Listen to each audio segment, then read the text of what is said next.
আসসালামু আলাইকুম এভরিওয়ান, আশা করছি সবাই ভালো আছেন। আজকে আমি চলে এসেছি আপনাদের সঙ্গে একটি রেসিপি শেয়ার করার জন্যে।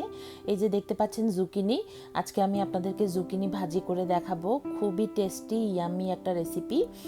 তো আশা করছি সবার কাছে ভালো লাগবে, আপনারাও ট্রাই করবেন। বাংলাদেশে এখন জুকিনি অ্যাভেলেবেল পাওয়া যায় আমি জানি। তো জুকিনিটাকে স্কিন সহই খাওয়া যায়। সুন্দর করে পাতলা পাতলা করে কেটে নিয়েছি, তারপর হাঁড়িতে একটু তেল দিয়ে দিয়েছি। তো তেলের মধ্যে হচ্ছে যে আমি এখন কুচি করে রাখা পেঁয়াজ আর একটু করে কাঁচামরিচ দিয়ে দিয়েছি, মাঝখানে একটু ফালি করে রেখেছি আমি কাঁচামরিচের। তারপর লবণ দিয়ে ভালো করে এগুলো মিশিয়ে পেঁয়াজটাকে একটু নরম করে নিব।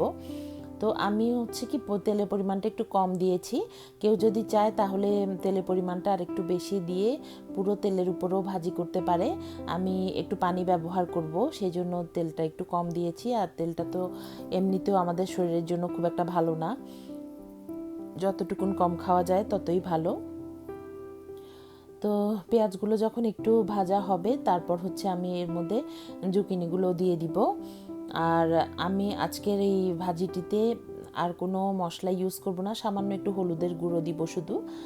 তো এতেই কিন্তু অনেক সুস্বাদু হয় খেতে, খুব একটা মশলা দরকার হয় না। আর জুকিনিতে খুব বেশি মশলা দিলে আসলে কেমন যেন ভালো লাগে না আর কি। তো এটা অনেকটা ওই যে শশা টাইপের সবজি, তো এইসব সবজিতে মশলাপাতি একটু কম দিলেই খেতে ভালো লাগে। তো আমি ভালো করে হলুদের গুঁড়ো দিয়ে নেড়ে চেড়ে ভালো করে একটু মিশিয়ে নিয়ে তারপর হচ্ছে যে একটু করে পানি দিয়ে দিব। অনেকে অবশ্য ভাজিটা তেলের উপরে করতেই পছন্দ করে, তারা তেলের পরিমাণটা একটু বেশি করে দিয়ে মিডিয়াম আঁচে একটু ঢেকে ঢেকে যদি ভাজি করে তাহলে কিন্তু ভাজিটা বেশ সুন্দর হয়। কিন্তু ওই যে বললাম, তেলটা আমি একটু অ্যাভয়েড করতে চাচ্ছি, সেজন্যই আমি পানিটা ব্যবহার করেছি। তো এই যে দিয়ে দিলাম পরিমাণ মতো পানি সেদ্ধ হওয়ার জন্যে। আর বেশিক্ষণ লাগে না জুকিনিটা হতে, অনেক তাড়াতাড়ি হয়ে যায়। তো মোটামুটি যখন আমি দেখলাম যে একটু হয়ে মানে 80% কুকড হয়ে গেছে, তখন হচ্ছে যে আমি এটার মাঝখানে একটা ডিম দিয়ে দিয়েছি।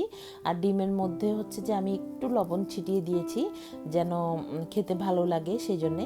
তারপর ডিমটা একটু নাড়াচাড়া করে পরে হচ্ছে যে সব সব জুকিনি একসঙ্গে মানে ডিমটার সাথে মিক্স করে দিয়েছি ভালো করে। এটা কিন্তু খুবই টেস্টি হয়, আপনারা ট্রাই করে দেখতে পারেন।